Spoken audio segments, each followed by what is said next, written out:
This is Speaking of Speaking. Quick tips and tools to take you from stage fright to spotlight. This podcast gives you an inside look from the world of public speaking and the speaking secrets you need to be bold from the stage, no matter what business you're in. The host of Speaking Carl Richards. Thank you, Matt. Yes, another edition of the Speaking of Speaking podcast, and we're very honored to have a guest today. We're going to take a dive into, how can you really move things forward in your business, in your life, especially if you've been through a transition. And I can't think of a better guy really to help us with this than Marc Mawhinney. Marc Mawhinney is a lifelong entrepreneur who helps coaches. Actually, he coaches coaches. That's really what he does. But he helps coaches get more clients without paid advertising. He's the host of the podcast Natural Born Coaches, and we're so honored to have him here today. Marc, welcome. Hey, Carl. I'm under pressure because you have the radio voice, years and years on radio. I've got a face for radio. So you can always tell who has a radio experience. They got that smooth voice and stuff, and that is not me. But that's cool. I'm looking forward to it. Thanks, Marc. It's an honor having you here. And we had a chance to meet not so long ago. It seems like it was years and a gajillion years ago, but there's a lot of different things that you do, and we'll get to some of those today as far as some of the strategies that you share with coaches and entrepreneurs to drive their business forward. But certainly with the times we're in, and I don't want to beat that dead horse all the times we're in, but seriously, with the times we're in, how do you go about keeping your head screwed on straight and not being a part of all the noise and clamor? Turn off CNN and the media. There's step one. I see a lot of basket cases walking around nowadays, and if you looked at how much time they spend every day consuming media, scare tactics and government stuff, that no wonder they're ready to have a meltdown. So I'm on the east coast of Canada. You're in Ontario, of course. And just a few weeks ago, I was getting my winter tires put on at my garage that handles my vehicle. They're excellent. They're A1, by the way. But one complaint I have is in their waiting room, they've got it turned to the news, and it's pretty loud, and it rotates this negative garbage like nonstop, just in cycles. I left there. I felt like jumping off a bridge, after an hour or so of being in that waiting room. I'm like, get me the hell out of here. And I can't imagine how people consume that stuff day in and day out. So don't get me wrong. It's good to know what's going on in the world. But if the world's going to end, or there's a zombie apocalypse or a nuclear war, you're going to hear about it elsewhere. Don't let that stuff sink into your brain 24/7, because that's not going to help your business. You would think that they would have maybe the Natural Born Coaches podcast playing in the background or something, but well, at least they're going to get some lame jokes and puns and dad jokes and humor. But that's a good point, though. Actually, I spend a lot of my listening time when I'm in the radio, in the car, and I'm not listening to the radio. I'm listening to podcasts or audiobooks when I'm at the grocery store or whatever, and that's why I like to feed my brain with. And I think that I'm in a much better mood that way than if I sit there watching CNN 24/7. I think we can become inundated with all the, as you said, the negativity, the doom and gloom. Oh my goodness, the sky's falling yet again. And some of that's important, but for people who are really need to just focus on what's important, and that's their families, their businesses, keeping their head in the game, hearing all the negativity isn't going to help them. No, and the same thing goes with social media. I mean, I'm a fan of social media. I get a lot of business from it. But I'm also mindful not to spend all day scrolling down news feeds and getting caught in that rabbit hole. And I found, especially in 2020, I mean, you had the COVID debates, you had the U.S. Presidential election, you had the race riots or protests. You had just all this stuff, and every 2 out of every 3 posts was some sort of contentious political issue. So don't get me wrong, I like to ruffle feathers sometimes and jump into a good debate, but I've been getting much better at biting my tongue and just clicking out and focusing on something else. I say social media is junk food for the brain. I would much rather spend an hour diving into a good book or a good training than just scrolling Facebook or Instagram mindlessly. Yeah, for sure. By the way, we also had the locusts this year too, did we not? Or was that the one we missed? Killer bees. Yeah, I think the killer bee. And then, of course, next month we've got the aliens, just like Independence Day, come down in the White House and stuff like that. But well, here's a good example with social media, how dangerous it can be. This was a few years ago before the world got all even crazier. I went one day at supper to make myself a pizza. nice healthy meal, have a homemade pizza at home. And I had to preheat the oven. I preheated the oven. I had to put the pizza in for like 20 minutes or whatever. So I thought, well, I'll go into the living room. I'll pop open the laptop, see what's going on social media, on Facebook. I'll just check in. And then like 2 minutes later, the timer's beeping that the pizza's done. I'm like, geez, it can't be done already. Felt like 2 minutes. I went out and sure enough, it was 18 minutes or whatever it was for the pizza, 20 minutes. Felt like 2 or 3 minutes. I literally got on my laptop, just got sucked in. And it's kind of like you hear people that say they've been abducted by aliens, missing time, where 1 minute they're fishing on a lake, the next minute they're naked at a convenience store in the rural West Virginia or something. And they don't know where the last 8 hours went. That's what it's like sometimes with social media. So a lot of people say, oh, no, I only go on Facebook 20 minutes a day. I bet if you look at their actual time, it's a lot more than 20 minutes, probably 2 hours or 3 hours. I think that's a good point too, because I know as entrepreneurs, it's very easy to get sucked in, and we say we're working on social media, but it's also very easy to get sucked in. That's another discussion altogether. We'll have to have you back to talk on that one in a little bit more detail. But certainly it's definitely been a year of transition. And one of the things that I wanted to talk about, I mean, keeping your head screwed on straight. You mentioned some great things there, but I just love this expression, and I'll let you explain it in a little bit more detail. But the term entrepreneur, the people who are thinking that self-employment or thinking that doing what you and I do is for them, that's not necessarily the case. No, in my estimates, I would say with online entrepreneurs, actually 80% are entrepreneurs and 20% are serious about it. And actually, that might be optimistic. It might be 90-10 by now. Online businesses are deceiving because you know what it's like when you're working from your kitchen table. You got your slippers on, your pajama pants, you got a bowl of Cheerios. It's not like you're getting dressed up in a suit to go to the office on Main Street where you're actually going to see people.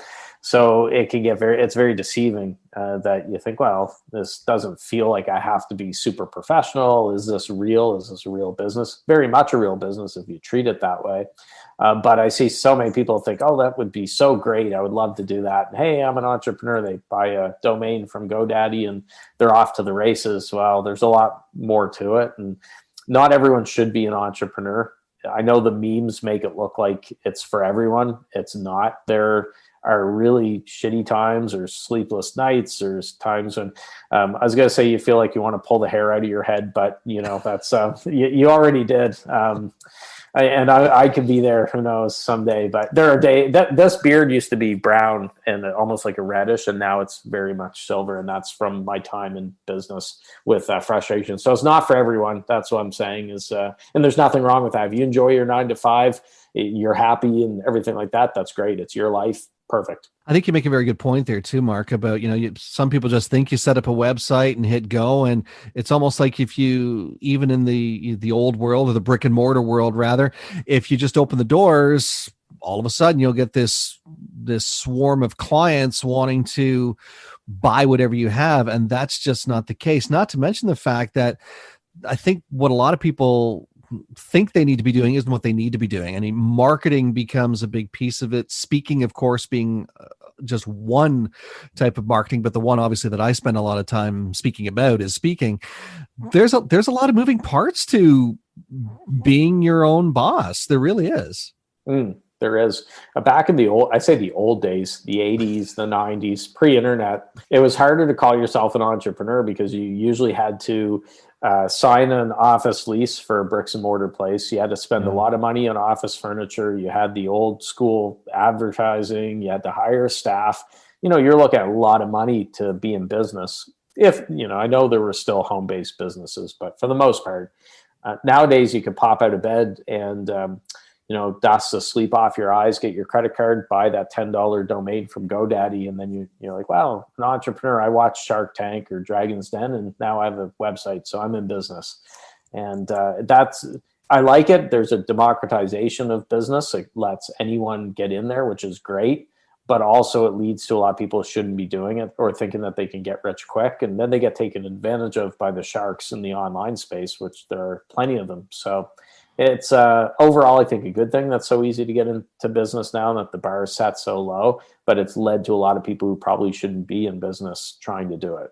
And I think those stats are still, what is it? The first, was it 80% or 90% of businesses, especially ones like you described, they fail within the first year. And part of that is either high expectations, not realizing that what they're getting into, or just not ready. When you get into business, it's easy to underestimate your expenses or look at the surprise. Imagine owning a restaurant now with COVID. I mean, having a successful restaurant before COVID was tough enough. The numbers were dismal if you looked at it. Now you've got some bureaucrat or some politician who's never run a lemonade stand say, no, you can't open up, or you can only do, or they say you can do takeout or something like that, which in my opinion isn't open, or if you can have 10% or 20% capacity. But imagine how difficult it would be to run a restaurant under those conditions too. So I just feel really sad here. In 2020, I think entrepreneurs have gotten the shaft really bad. I didn't like politicians pre-2020, and my love for them has not increased this year. Certainly a lot of influence that I think we've second guessed our political leaders, and I think we're demanding more of them. And I think one of the things that the times have allowed us to do is actually demand that. And I think we're getting there. We're getting there. I think we have a long way to go still. But for people who are looking at entrepreneuring, and I just want to touch on this a little bit, because yes, there are people who shouldn't be, but for people who or they know in their heart of hearts that yes, they are an entrepreneur, what are some of the things over the next calendar year that they should be doing to make themselves successful? Well, the first thing, if you already have a job and you're looking to transition into starting a business, you don't have to do that leap of faith where you tell your boss, go shove it. You don't have to be like Jerry Maguire. Remember Tom Cruise in that movie when he does a big speech and then he rolls up his sleeve. He's like, I'm taking the goldfish. I bought it. And who's with me? Renee Zellweger's the only one that joins him. I actually think that there's benefits definitely for keeping your job and then building a runway there to give your business time to get going.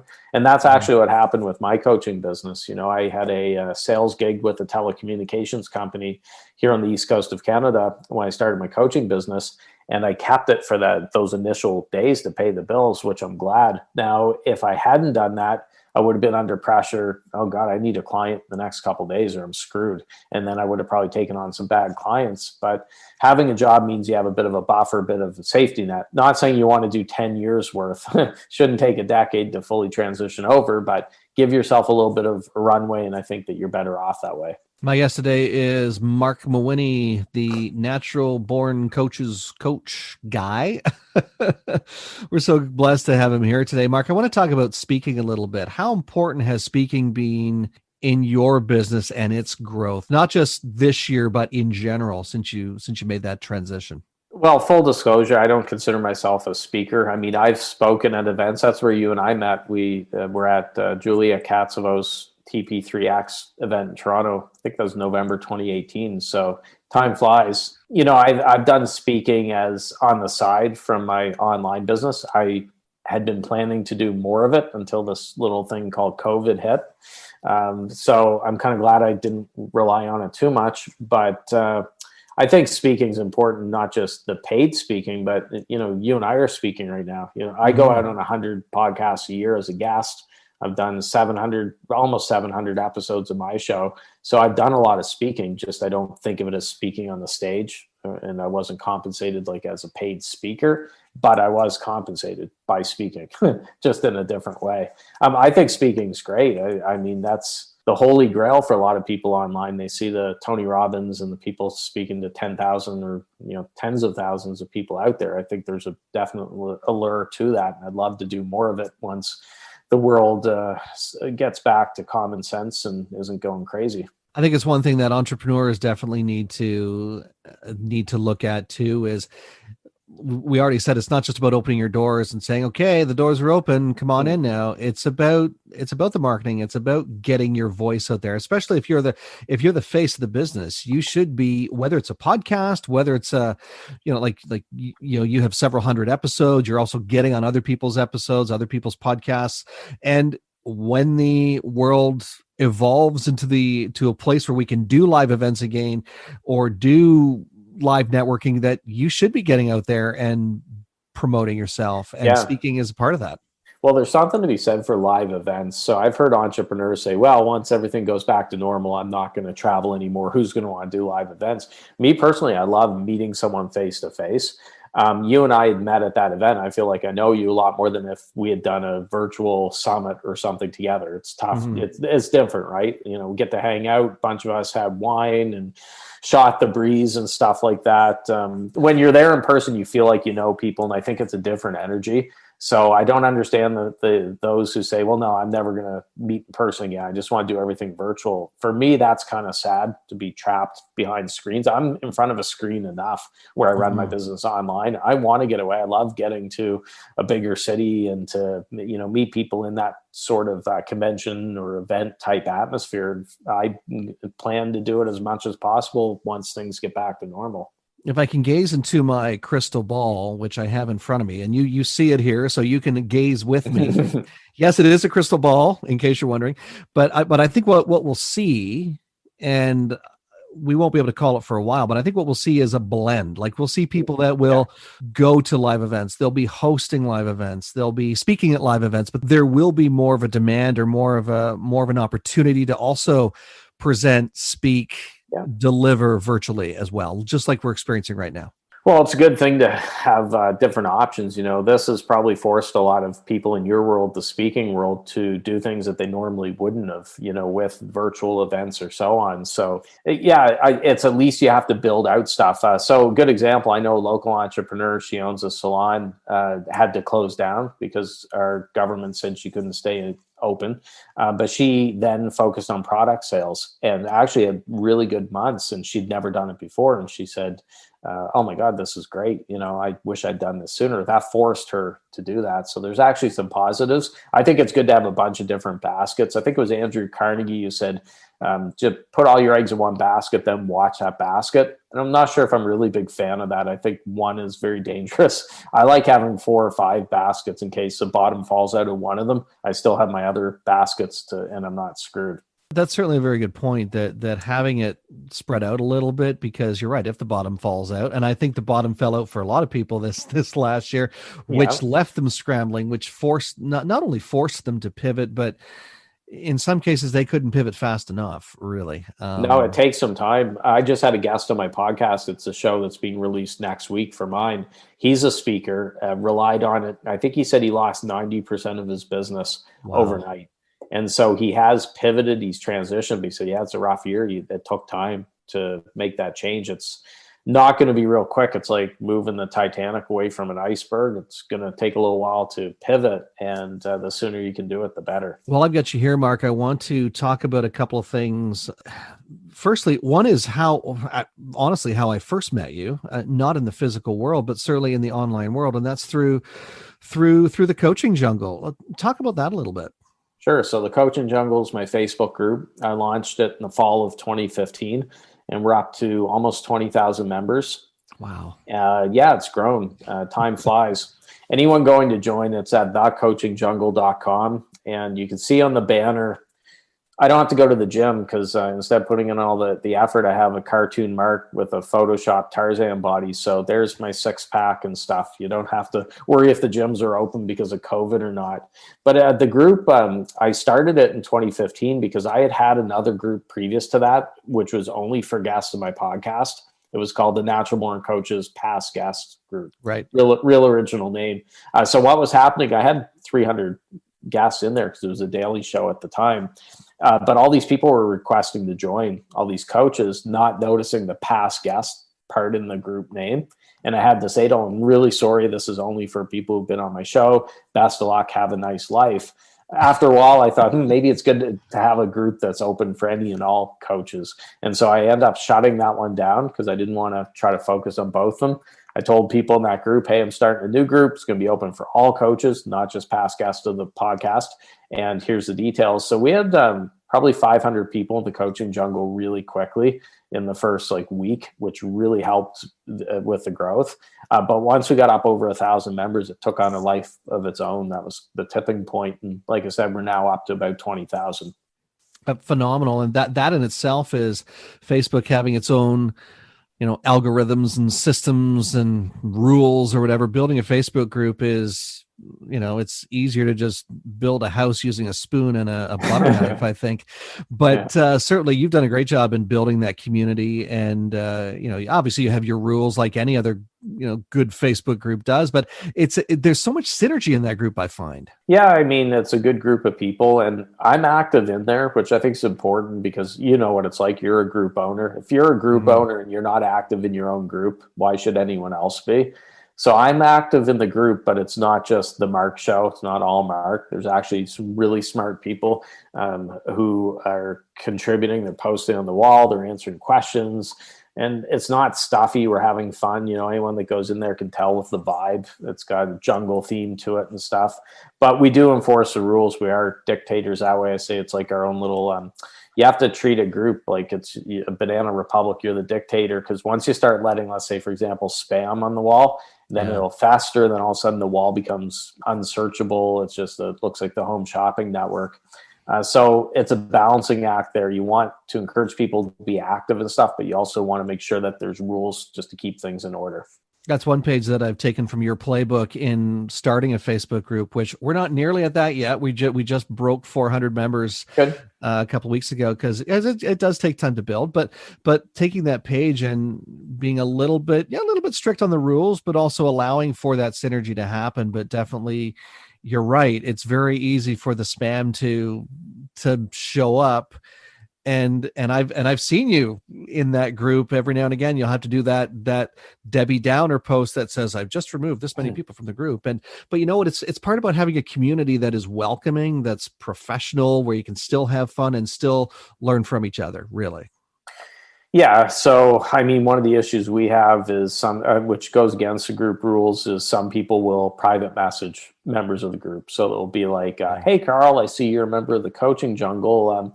By the way, you might be interested in my, super secret method to make 7 figures in a week, working 5 minutes a day. Would you be interested? Here's a link. So once we get wind of that, we boot those types out of there, because they're people who aren't looking to add to the group. They're just using to leech off it and to try to benefit. And I get it. People are in business, and I know how it goes. But if you join a group, there's a tip.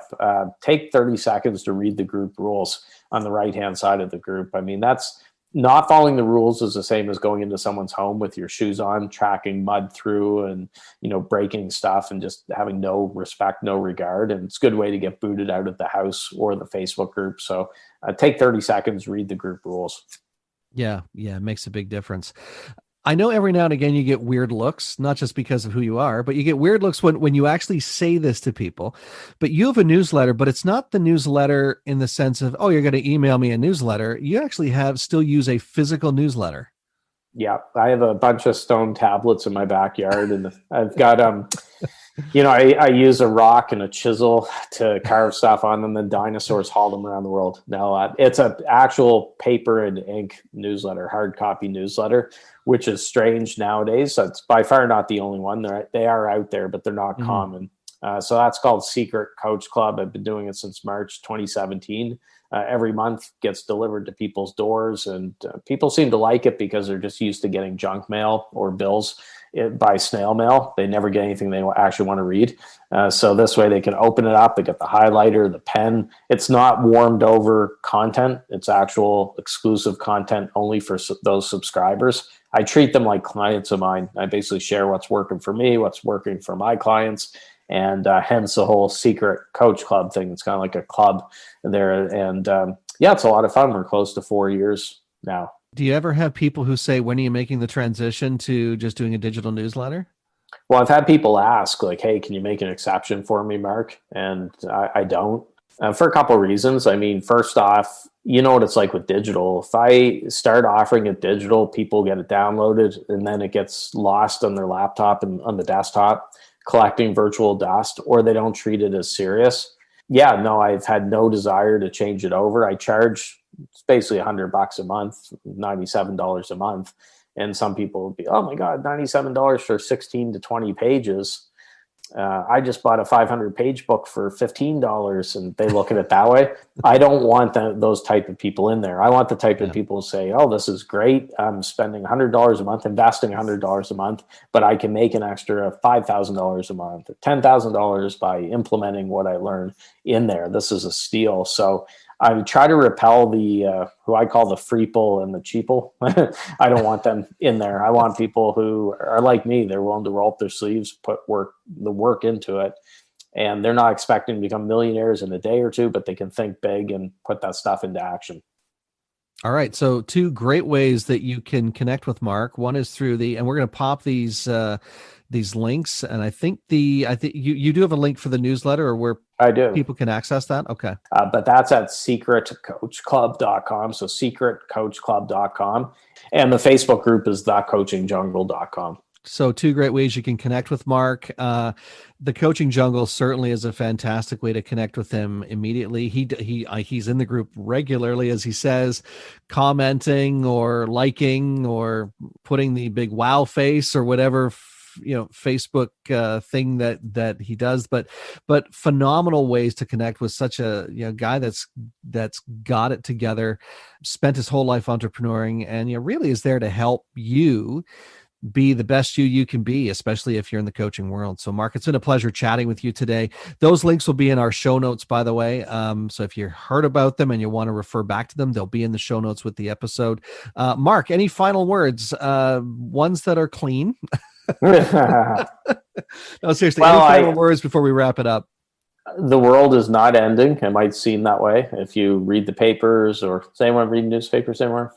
Anyway, if you watch the news and everything else, it looks like the world is ending. Actually, we're very lucky to be living in these times. I would take the year 2020 over living in the year 1600 or 1700 any day of the week. And it's a great time to be in business. People in the 1960s, 70s, 80s, they would give their front teeth to have access to what we have access to, the whole world that we could sell to for free, basically, with a lot of the tools that are out there. So don't buy into the doom and gloom, Chicken Little stuff. It's a great time to be alive and enjoy it.